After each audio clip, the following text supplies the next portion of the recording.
Okay, we're mic'd up. Can you bring in some of the bass? Somebody get on the bass. Mr. Editor, bring in the bass, will you? Excellent, thank you. There we go.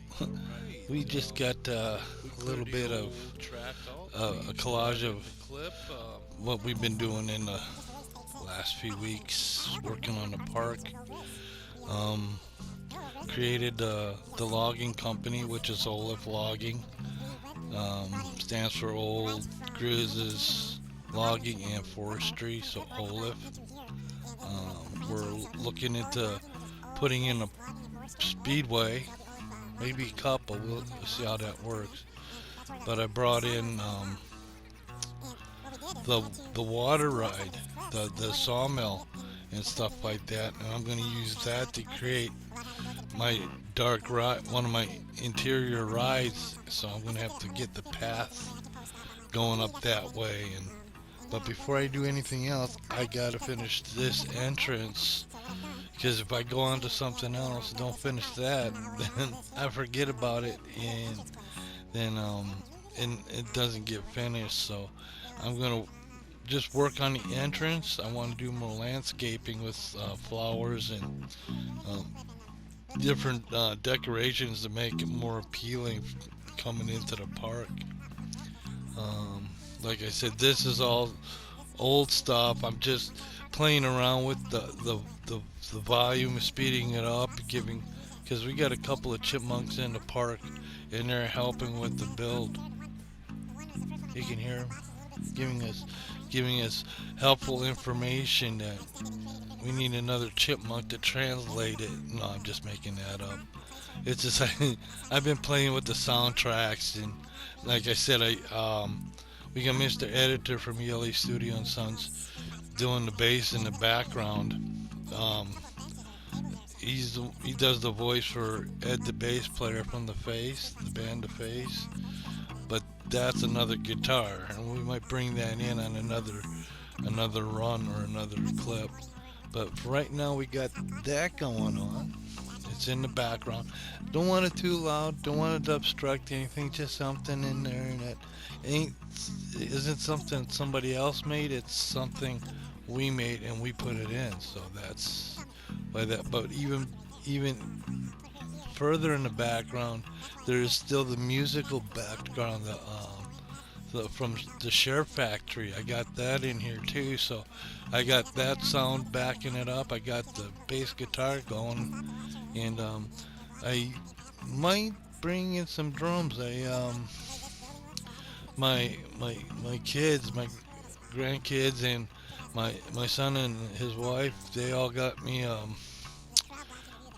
couple things for my drum kit, and I've been practicing with them. It's they're those mats you put on the drum to mute the drum, so you can practice without disturbing everybody.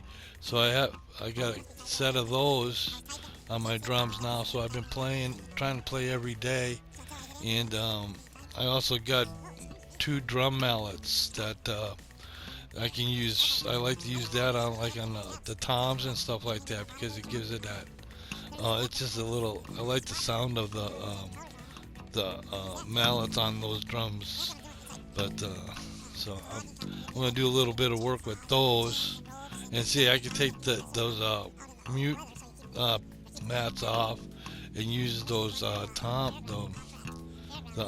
mallets, and it's not as loud as using the sticks. But you gotta get sticks. You gotta get the sticks in there. You gotta get the drum rolls. And that's the thing with the mats. It mutes the drums a little bit, but it also stops the drums from being able to roll on the. You gotta kind of create that yourself to get them to roll. Uh, and that's. But at the same time, while you're doing that, when you go onto the regular snare drum, it makes it a little easier. So when I transition back from the practice mats to the regular snare, we'll see how it sounds. So, but it, the reason I do it, it's not to learn or become a better drummer. It's to keep up with what I have learned up to this point, so I don't lose it. So when I go on to learn something new or try something new, it's adding to what I've already learned. So and that's how you build your background. And so see, my background goes way back to grade school when I joined band and I started learning how to play. Um, First, learn to play the tuba. You know, you have to learn the music, and then at the same time, learn how to be a member of the band because the tuba by itself. Oh, so there's some awesome tuba players out there. So tubas can do some cool stuff. I love it when they shine. Being a tuba player myself, I never did get many solos or anything, but I was always there. You know, back back in the back along with the drums. You know, the percussion section, keeping the beat, keeping the rhythm. You know, and I did okay. I made it through. Oh, I went all the way up through high school. Then I think it was it was junior year that I decided to give it all up so I could get a job. I should have stuck it out. I should have. I was the next one in line to learn the electric bass, and the guy that was ahead of me, the says you had go through the school. There was always somebody ahead of you. You had to wait for them to graduate so you move up into their spot. See, and well, he learned the upright bass, the string bass, and he was doing that. I was doing the tubas, and but he also did with the swing band that would have been another elective you could have took is learning to play the electric bass as part of that swing band. Oh, would that have been invaluable? But I didn't. I let it go. In hindsight, but you know, all these years later, I'm still playing bass. So I totally didn't lose it. So it took a few years in between to get back into it. But that's why I like watching marching bands, and I got a whole playlist and stuff of or following a um, outfit that does that. They show different bands and marching bands from high schools, and you know that there's some there too with like the Marines marching. Oh, I love to watch them. They're so precise, and being somebody that used to march, like, oop, move that. Sorry about that. But you know, even I learned to march when I was Boy Scouts. We learned a little bit of trying to keep in step. And then being in band, I learned to march there because we did performances for halftime football games and stuff like that. So we had to do different things out on the field, which is different than just marching for parade, where you learn a couple of songs and the drums are in between that keep a steady rhythm going. And then you go into one song, you do it, and then you rest while the drums continue that same rhythm and then start back up on the next song. And you do that along the whole way till you get done at the end. And so you just, once you learn the music, it's a matter of just keeping step. And so, and then I did more marching when I joined the Air Force. I had to learn to march there. They weren't going to bust us around until we learned to march. And then once we got it and moved on, then they bust us everywhere. We didn't march much in the Air Force. We did our parades though. I mean, we had our ceremonies, and every so often you get selected. Your section gets selected to retirements or when they retire the flag at night, the retreat ceremonies. Sometimes you get tagged for that, but usually there's an honor guard. Each base has their honor guard that participates in raising and lowering the flags and the different ceremonies and the graduations and awards and different things like that. Promotions is a big one. Retirement's another one too, where there might be an honor guard depending upon the rank and individual that's retiring. There's all sorts, and then there's your social functions as well too that require a little bit of razzle dazzle, you know, the so you know, being able to march and parade rest at ease. You see the some guards might be posted in the hallway. But that's all part of it. Learning to do stuff like that. Um, like I said, we learned. Like me, I learned to march when I was going through basic. We did a little marching when I got into tech school, but like I said, for the most part, where our school was, because I was in fuels, was a little bit further away from everything. So they loaded us up on buses. We bussed out to our school every morning, and while others were marched to their courses. So.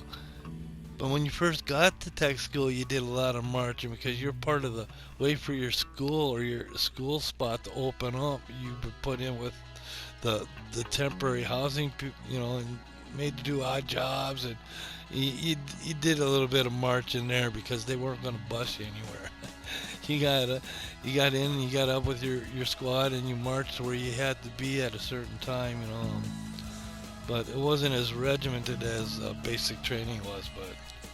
And then when you got into when you got to your actual Air Force base, it wasn't, it's like a day job for me. You get up in the morning. Well, see, I started out in the barracks, so I could walk to work, but I got a car at some point, and I was able to drive back and forth, and but see, I was in the barracks. Everything was right there. I could walk everywhere. There was nothing. I mean, Arizona, the weather was all that bad, so to walk to work was nothing. And then after a year or so there, then you earn enough money or get enough money to buy a car, and then you start driving everywhere. And you don't walk so much anymore. But you still had to keep in shape, so you had to do a physical fitness test every year, and I think it was an annual thing we had to do. So you had to maintain your physical ability in order to pass that test. And sometimes it got a little difficult as you got older. But if you didn't keep in shape, it could be tough. And then you go into remedial training where then you get up every morning, and then they march and they exercise. Calisthenics and stuff like that. So that was back in the day. Holy cow, that was a while ago. I don't know if that also going on, if it's all changed by now. But it wasn't a bad gig. I didn't mind doing the Air Force thing. Got a retirement out of it. So now I'm sitting here doing YouTube stuff, making my own videos and putting in our own music in the background, doing a little bit of playing around with the voices. That comes from taking a clip that's like 15 minutes long and speeding it up so that maybe it's only 5 minutes long. And when you do that, then the voices that were talking through that clip get sped up and you get the chipmunks talking amongst themselves here in the park. Like I said, I've done all this already. I've always got this stuff posted, but I wanted to do one clip with the bass in there, and that gives me a benchmark where I can bring the clip in. I know that clip is 14 minutes 47 seconds, so when I'm doing the audio track, like right now it's at 13:40, I can see it so that I can have this audio track go right up to the 14-minute mark, and then it won't put the clip over, and then I can post it because it's under 15 minutes.